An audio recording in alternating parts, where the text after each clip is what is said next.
Մեկը չասի, որ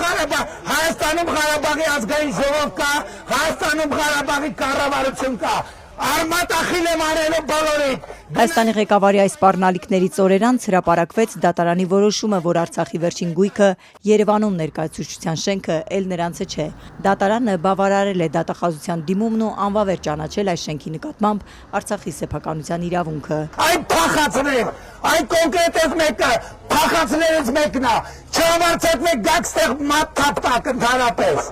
Արցախի թեմաներով խոսելը պատերազմի վտանգ համարող Փաշինյանը դեռ անցած տարի էր ասել, այդ գույքը պետք է Հայաստանին լինի։ Դատախազությունն անցած տարվանից է դիմել դատարան սեփականության իրավունքն անվավեր ճանաչելու համար։ Որոշումն այս շաբաթ հրապարակվեց։ Ինչ վերաբերվում է ներկայացուցիչ, դա գույքը, որը պետք է պատկանի Հայաստանի Հանրապետությանը։ Այս շենքը տասնամյակներով Արցախի ներկայացուցչությունն է եղել։ Արցախի հայաթափումից հետո նախկին պաշտոնյաները, արցախցիների հարցերով զբաղվող պատասխանատուներն այստեղ են նստում։ Բռնի տեղահանվածներն առաջին այս շենքի դռներն են թակում, իրենց հոգսերով ու խնդիրներով։ Ինչու է Փաշինյանը դեմ, որ արցախցի նախկին պաշտոնյաները մնան այս շենքում, չի բացատրել։ Իսկ սա արմատախիլ անելու եղանակներից մեկն է, իհարկե ոչ միակը, եւ սպասելի էր, որ այս որոշումը կլիներ դատարանի կողմից, որը հստակորեն ապօրինի որոշում է ու անհիմն որոշում է,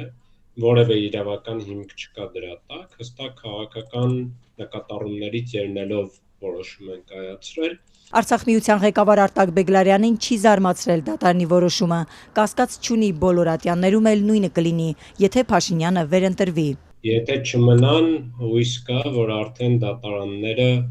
անաչառ օբյեկտիվ որոշումներ կկայացնեն։ Դատարանի որոշման հետ չեն հաշտվի, կբողոքարկեն վերաքննիչում։ Այս շենքից 33 քառակուսի մետր անհատույց օգտագործման իրավունքով նախկինում հատկացվել է Ֆիդես վարկային կազմակերպությանը։ Դատարանը հրաժարվում է Արցախի կառավարությանը կողմ ներգրավվել, գրել է փաստաբան Ռոման Երիցյանը, եւ նա այս կազմակերպության միջոցով է դատարանում պայքարում Արցախի սեփականության իրավունքի համար։ Այս շինությունը նաեւ խորհրդանշական իմաստ ունի արցախցիների համար, որպես մեր վերջին շոշափելի, այսպես ասած, շինություն, շենք, մեզ ներկայացնող շինություն, այնտեղ հավաքատեղի։ Փաշինյանը, որ Ղարաբաղի հարցը փակել է, անհնար է համարում տեղահանվածների վերադարձը, արցախցիներին կոչ է անում տնավորվել Հայաստանում։ Արտակ Բեգլարյանը կարծում է Արցախի հետ կապված միակ գույքը վերցնելու մղումը Փաշինյանի քաղաքականության շարունակությունն է։ Ցանկանում են ամեն ինչ ոչնչացնել, ինչ Արցախի հետ է կապված, շոշափելի տեսանելի, դրա միջոցով նաև ինքնությունը, հիշողությունը հարվածի տակ դնել։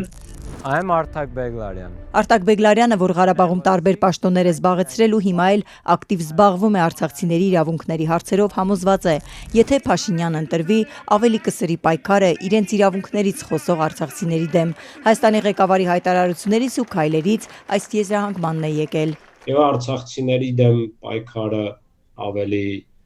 սուր կերպով է շարունակվելու, թե ատելության քարոզի տեսքով եւ թե տարբեր բռնաճնշումների տեսքով։ Մեր մտավախությունն այն է, որ իր օրոք մեր իրավունքների պաշտպանության համար պայքարելը անհամեմատ ավելի դժվար է լինելու, այդ թվում ավելի մեծ զրկանքների ենք բախվելու։ Արցախի ժողովրդի իրավունքների ու ինքնության դեմ պայքարը ձեռք-ձեռքի վարում են Ալիևյան եւ Փաշինյանական վարչակարգերը, հստակորեն նույն մեխի խփելով, համաձայնեցված, նույն ուղերձները կիրառելով եւ այլն։ Առաջին ատյանի այս որոշումից հետո արդյոք արցախցի նախկին պաշտոնյաներին կարգել են այստեղ հավաքվել, դեռ հայտնի չէ։ Ներկայացուցչությունում դուրս գալու որոշում դեռ չեն ստացել։ Էգուց Արցախի ներկայացուցիչում ես բարձրաբանելում հունց իրացնիկ ծեր ընտրական իրավունք, այսինքն հունց մասնակցիկ ընտրությունների եւ խոսի մնացած այլ հազարավոր արցախցիների խնդիրների մասին։ Իրենց իրավունքների հարցերով պայքարող արցախցիները շարունակում են այստեղ հավաքվել։ Այսօր երեկոյան էլ քննարկելու են իրենց ընտրելու իրավունքի հարցը։